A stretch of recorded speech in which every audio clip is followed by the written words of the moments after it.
Ah, it's a giant shark. There's a giant shark. It's a giant shark. It's a giant shark. Actually, it's not a shark. It's the Meg. It's the Meg. Hi guys, Geek264 here, and today I'm going to do this video a little bit different. Usually I have a loose script that I write for my reviews because I want to get more in depth and make sure all of my points are coming across. This is a movie about a giant shark, okay? I don't really need to get very in depth with a movie about a giant shark. And this was a fun movie, so I'm just going to make it kind of a fun review. If you're wondering why there's a Star Trek poster behind me, I haven't changed it out. I did a Picard video, and then I'm going to do a Discovery review coming up. Yeah, so let's get to the Meg. So I'm going to have some mild spoilers. I'm not going to really spoil the movie for you. This is a movie about a giant shark, though, so I mean, there's not a whole lot to really spoil. I won't tell you any plot points that are important, but I will tell you some things that are important because you need to know if you ever actually care about seeing this movie. So what is the Meg about? Like I said, it's about a giant shark. Jason Statham plays this guy who he does underwater rescues. Like when I saw the trailer for this, the trailer's very campy and hokey. I remember there being like a really goofy song. I probably should have watched it again before I did this review. So based on this trailer, I thought this was going to be kind of campy, fun, so very self-aware of what it is, kind of like Sharknado. Sharknado is an awful movie and knows it's an awful movie. It's not really an excuse, it is an awful movie. I wasn't expecting something as awful as Sharknado, but I wasn't expecting anything like Jaws either. The character development in Jaws is just, that's choice. Watch Jaws, that's the best shark movie they're ever going to be. So Rainn Wilson owns this Sea Lab. Sea Lab.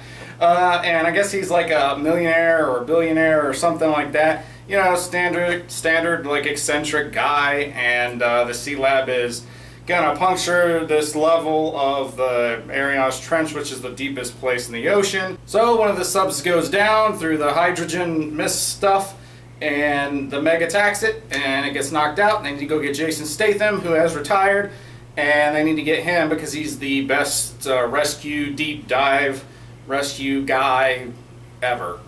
Yeah, ever. It kind of reminded me of Armageddon. Actually, this whole movie reminded me of a movie from the 90s, but so I've said this a lot over a lot of my reviews. What I view as the most important things are characters and story.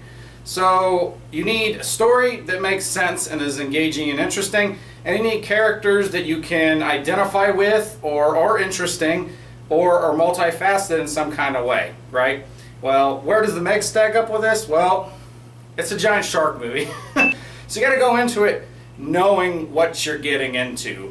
For what the Meg is, I think the characters in the story are pretty good. That doesn't mean that the characters in the story are anything amazing or anything, but for what they're trying to do, I think that they're more than sufficient. So the Meg actually takes itself pretty seriously. Again, I thought this was going to be like a Sharknado or Sharktopus or any of the other millions of Mega Shark and other sci-fi channel movies that are out there, but yeah, it takes itself seriously, but not too seriously. It knows when. I think it's a very self-aware movie of what it's doing. It's a giant shark movie. But there are some really cool shots in it. There's a lot of surface shots that are kind of reminiscent of Jaws. Actually, there's lots of scenes that are reminiscent of Jaws. It doesn't like rip them off completely. So there's a little bit of a difference between an homage and a rip-off. I think this does a pretty good job of doing an homage to those movies. Jason Statham's likable enough. He's kind of like The Rock in that way. There's a little kid in it that does a pretty good job. I don't know what it is with kids, though. Writers always want to write these kids as being adults. Kids are kids, right? They aren't going to speak like adults do. I don't know why writers consistently do that. But anyway, the kid was pretty good. The kid's mom is kind of like Jason Statham's love interest. I don't know what her name is. I'm pretty sure I've seen her in another movie. I'm not sure. But she's fine. All the characters are completely fine. There's nobody that you're like, oh, I hate you and I want you to die, or you're an awful actor or anything like that. Everybody's having fun making this movie, and you can have fun because they're having fun, you know? So yeah, basically what it amounts to is if you want to see a giant shark movie, The Meg is a good giant shark movie. So the score I'm going to give it is based on what it's setting out to do. It's not setting out to be Lord of the Rings or anything. It's a giant shark movie. So for what it is, I think it does a really good job. I think it's better than some of the other movies I've seen this year. It's definitely nowhere near the worst. It's probably above average in my opinion. But as far as what this is trying to do, I think it succeeds. And because of that, I'm going to go and give Meg 7 giant sharks out of 10. If you like this review and want to see more, please like and subscribe, or don't. I'm not a beggar, I'm D264, and I'll always tell you the truth.